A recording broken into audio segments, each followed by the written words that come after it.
চিন্তা করা যায় গোটা মধ্যপ্রাচ্য যেখানে বিপদে সেখানে বাণিজ্য করে যাচ্ছে চীন।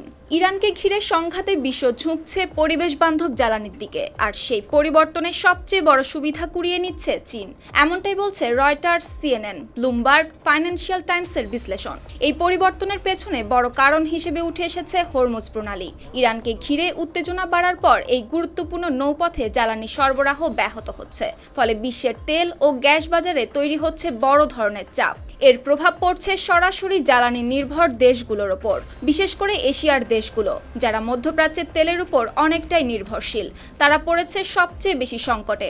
এই পরিস্থিতিতে অনেক দেশই খুঁজছে বিকল্প পথ, কমাতে চাইছে তেলের উপর নির্ভরতা, বাড়াচ্ছে নবায়নযোগ্য জ্বালানিতে বিনিয়োগ। আর ঠিক এখানেই এগিয়ে আছে চীন। জ্বালানি নির্ভর প্রতিষ্ঠান এম্বারের মতে বিশ্বের সবচেয়ে বড় সৌর প্যানেল, ব্যাটারি ও বৈদ্যুতিক গাড়ি উৎপাদক হিসেবে এই পরিবর্তনের বড় সুবিধা পাচ্ছে চীন।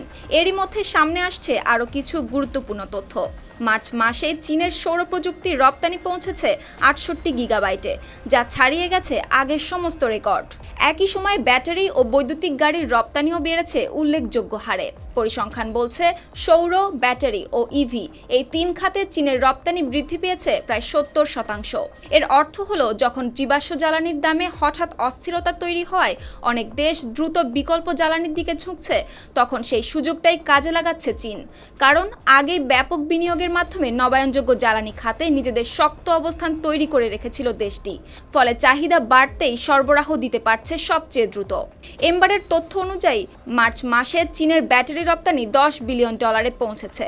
বিশেষ করে ইউরোপীয় ইউনিয়ন, অস্ট্রেলিয়া ও ভারতে এর প্রবৃদ্ধির হার ছিল অত্যন্ত বেশি।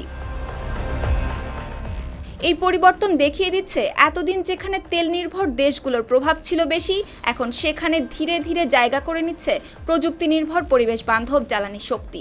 আর এই পরিবর্তনের কেন্দ্রে রয়েছে একটিই দেশ, চীন।